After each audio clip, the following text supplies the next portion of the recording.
Welcome to day 279 of our Let's Grow annual challenge. Sharon Horne-Ellstrom here, and we're continuing and working on communication growth this month. Yesterday we talked about 5 different modes of communication, and today we're just going to take it easy kind of today. Maybe if self-reflection is hard for you, then it's not going to be an easy day, but if it's easy for you and you want to tap into where you're at currently with the situation, it'll be an easy day. So today what we're going to do is we're going to rate ourselves and our performance right now based on our personal judgment and reflection. How well are we doing in each of these different modes of communication? We've got Talia's story and guide 2 of the Let's Grow annual challenge private Facebook group page, and I'm shuffling papers so I can lift them up and show you what we're going to do today. All I did was, and I'll share Talia's, is I wrote the different modes of transportation on the left-hand column. Then I'm writing down Talia's score and then mine. What are my personal opinion? It's just our personal opinion judgment. If you want to ask some other people, you can do that too. Totally up to you. But for the most part, our action item today is just to rate ourselves on each of these areas of modes of transportation, modes of communication. Obviously, we talk about modes in a lot of different areas and aspects. So Talia, you can read in guide 2 her thinking around this, and there's a write-up, of course, about how do we analyze ourselves in each of these different modes. And it's just one suggestion, right? It's just one chat GPT suggestion of a method of doing this. Me, I just think about it, and I'm blatantly honest with myself, because nobody's going to be more honest with myself than I am when it comes to my verbal communication. What's my verbal communication? Talia gave herself an 8 because she thinks she's doing pretty well in that area, and that's one of her strongest, that is actually her strongest mode of communication. And if I had my magnifying glass, I could tell you why she does that, but you can read it yourself. Because she wants to be, and she wants to be. So what I'm going to do is I'm going to do like she did. Where am I right now, and what do I want to be? Guess what? I do not want to be a 10 in all the different modes of communication. Why?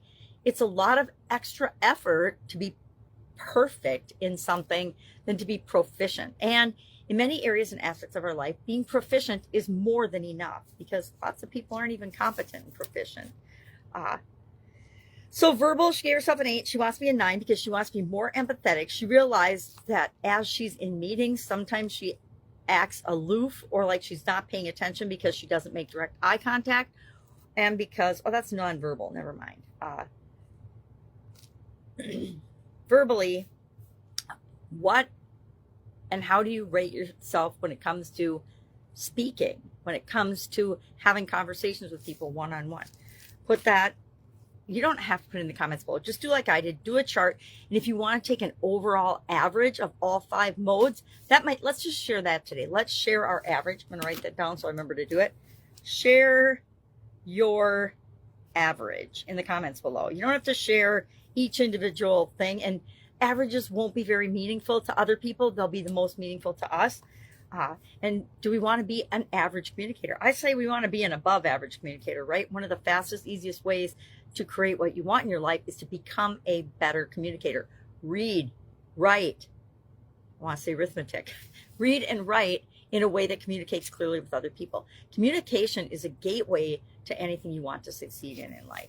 So verbal, she gave herself an 8. She wants to be a 9. Nonverbal, she gave herself a 5 because she sits cross-armed in meetings a lot, which means she's closed off, and that makes it look like she's not really paying attention. And she doesn't make eye contact. So she only rated herself a 5, average, because we're doing a scale of 1 to 10. Or you could give yourself a 0 if you're totally inept and horrible at something and don't have any skills in it whatsoever. Written, and she wants to be a 7. She wants to learn a few things about nonverbal communication to make sure she's not sending the wrong messages, but she doesn't want to become an expert in it. Written communication, she gave herself a 7, and she'd like to be an 8 because she wants to particularly focus on improving her ability to email and send email messages. Visually, she gave herself a 4, and that's because she said she doesn't like to create visual aids or infographics or presentations particularly. She uses templates instead of actually showing who she really is and putting more of herself into the creation of presentations and visual things that can be used to communicate more effectively with other people.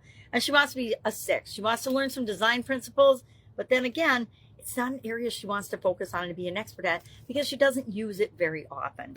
And finally, digitally, she gave herself a 6, and she wants to be a 9 because she realizes that across platforms, she's not consistent at all. Some of us can relate to that. And she wants to make sure that across all social media platforms and all digital, wherever she shows up, that she is putting forth an authentic and consistent message brand. So she's going to work on her personal branding and things. Me, I haven't done mine yet, but I will do that. First thing this morning, I'll say, where am I at? Where do I want to be? And again, just like her, I don't even want to be a 9 in certain areas, much less a 10. And neither does she. The highest she wants to be is a 9, and the lowest is a 6. So she wants continuous improvement, which is what we always want to do. We want to make sure we know where we're at and what we're aspiring to do, become, be, do, have, etc.